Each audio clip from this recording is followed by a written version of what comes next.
ఒకప్పుడు ఎదురుగుండా ఇంట్లో ఆంటీనో, పక్కింట్లో ఆంటీనో నీట్‌గా తయారయ్యి బయటికి వెళ్తుంటే, మన అమ్మ అనేది ఏంటి ఆంటీ ఇవాళ రెడీ అవుతోంది అన్నటువంటిది. లేపోతే మన అక్కో, మన చెల్లో అని వాళ్ళు అనేవాళ్ళు తప్పించి, ఆ ఇంట్లో ఉన్న మగ పిల్లోడు ఆ ఆంటీతో "నువ్వు అందంగా ఉన్నావు" అని అనే ధైర్యం ఉండేదా?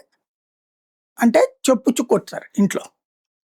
అదే ఇవాళ ఫేస్‌బుక్‌లో ఒక ఆంటీ ఒక అందమైన ఫోటో పెడతది. ఆంటీ ఏంటి చిన్న పాపైనా లేకపోతే యుక్త వయసు అమ్మాయైనా పెట్టగానే లైకు, లవ్వు, వావు ఇట్లాంటియి.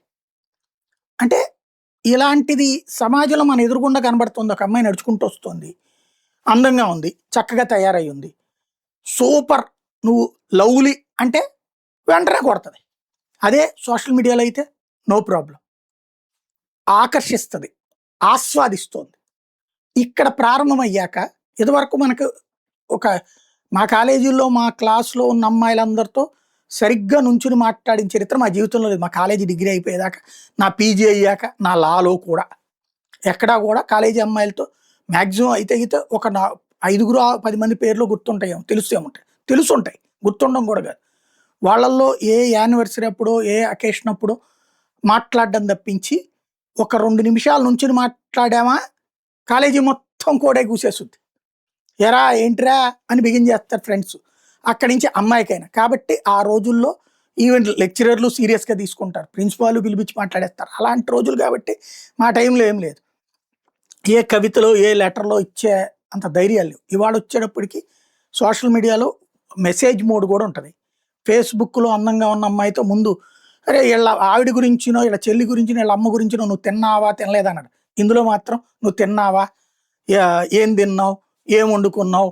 నువ్వు చాలా బాగా మాట్లాడతావు, చక్కటి పోస్ట్ పెడతావు." నేను ఇదివరకైతే ఫేస్‌బుక్‌లో యాక్టివ్‌గా ఉండేవాడిని.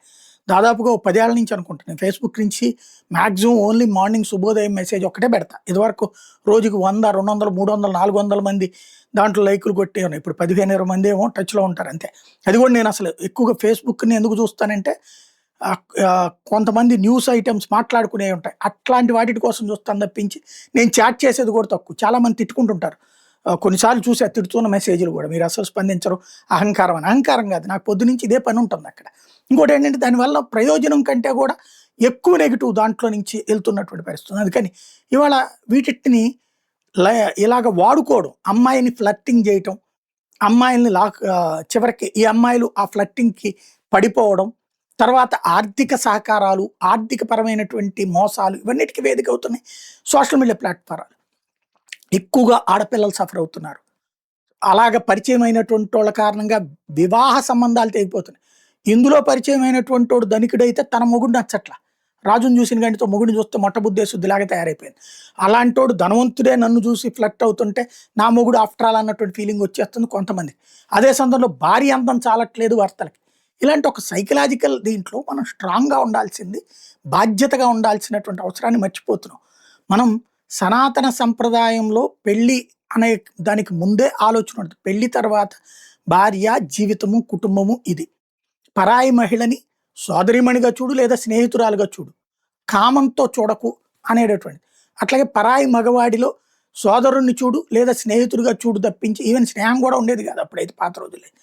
కానీ ఇలాగా లైంగిక దృక్పథంతో చూడబాకనేటటువంటిదే మనకి ఇదివరకు ఉన్నటువంటి ఉమ్మడి కుటుంబ వ్యవస్థలో ఉండేటటువంటి ఫీలింగ్ కావచ్చు, సంప్రదాయంలో కనిపించింది. ఇప్పుడొచ్చేటప్పటికి ఈ సోషల్ మీడియా యుగంలో నడుస్తోంది. ఈ సుత్తంతా ఎందుకు చెబుతున్నారో నువ్విప్పుడు అనేది మళ్ళీ కొంతమంది కడుపు మండేవాళ్ళు మాట్లాడుతుంటారు. ప్రేమల్లో మునుగుతున్నారు అంటూ ఈనాడు రాసుకొచ్చినటువంటి వార్తలో కొంత వాళ్ళు టచ్ చేశారు. కొంత నేను చెప్తున్నా అంతే.